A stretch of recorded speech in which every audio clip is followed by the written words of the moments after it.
The morning my Caucasian husband shouted my name, voice shaking with betrayal. I knew the path. I always believed the past could stay buried if I simply refused to look back at it. I folded memories into boxes, tucked them into dusty corners of my mind, and convinced myself they no longer mattered. But the past has a cruel way of resurfacing, especially when you least expect it. On the morning my husband, Marcus, called my name with a voice full of fury and heartbreak, I knew everything I had built for 32 years was about to collapse.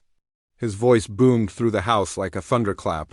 I froze with my coffee cup halfway to my lips, the warmth suddenly useless against the chill running down my spine.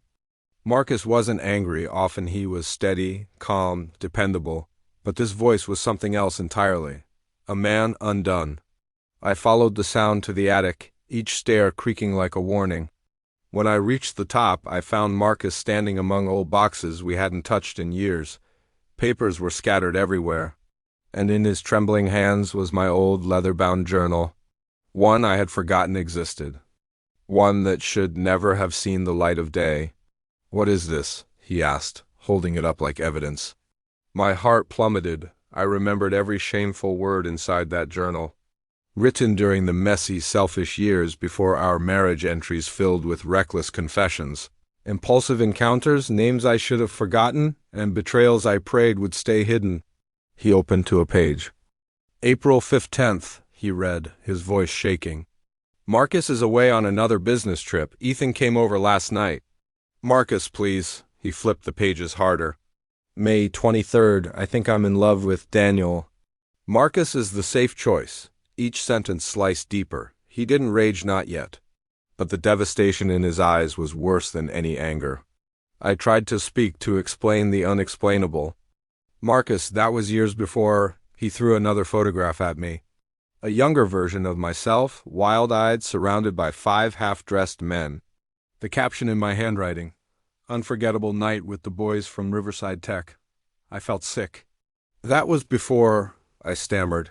He cut me off. Some of these entries were during our engagement. There was no defense left. "I want you out," he said quietly.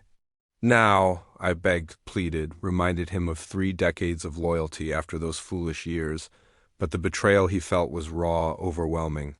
Eventually I packed a suitcase and left, the house door closing behind me like a final verdict. Word spread fast in our small town. Within hours everyone knew. "Even worse," Marcus told our daughter Olivia. She called me, sobbing with anger, demanding answers. My explanations sounded hollow even to me. Then came the blow that shattered everything. "Dad and I took a DNA test," Olivia said. "He's not my father." My knees nearly buckled. I had convinced myself, told myself repeatedly, that Olivia was Marcus's, that the timing made sense, that my mistakes were behind me. But the truth came crashing down in one brutal wave. Olivia was not biologically his, and now both of them knew. Marcus stopped answering my calls. Olivia barely spoke to me, her voice carrying hurt and disgust. Within a month, Marcus put our home on the market. He said he was moving across the country to Seattle. Olivia decided to join him. Even our son, Jason, distanced herself. I lost my husband, my daughter, my home, my family, everything. I moved into a small apartment and took a job at a bookstore. The whispers followed me everywhere. One afternoon, Daniel, the man I had once written about with such pathetic longing, showed up in the store. Older, thinner, ordinary. The illusion of him crumbled in an instant. When he realized Olivia might be his daughter, he had the nerve to look shocked. For the first time in decades, I saw clearly the men I had risked everything for were not worth the ashes left behind. Still, Olivia needed answers.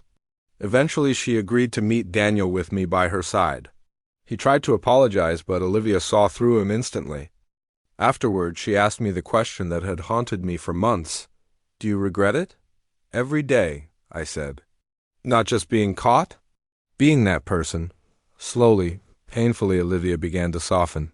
We talked more. She visited. She told me about Marcus's new life in Seattle, how he seemed happier, lighter. And then one night she said, "He's seeing someone." Her name was Elaine. I felt my heart twist, but I smiled. "He deserves that." Then came a letter from Marcus. He said he didn't hate me, that hate took too much energy. That despite everything, he didn't regret the years we had shared or raising Olivia as his own.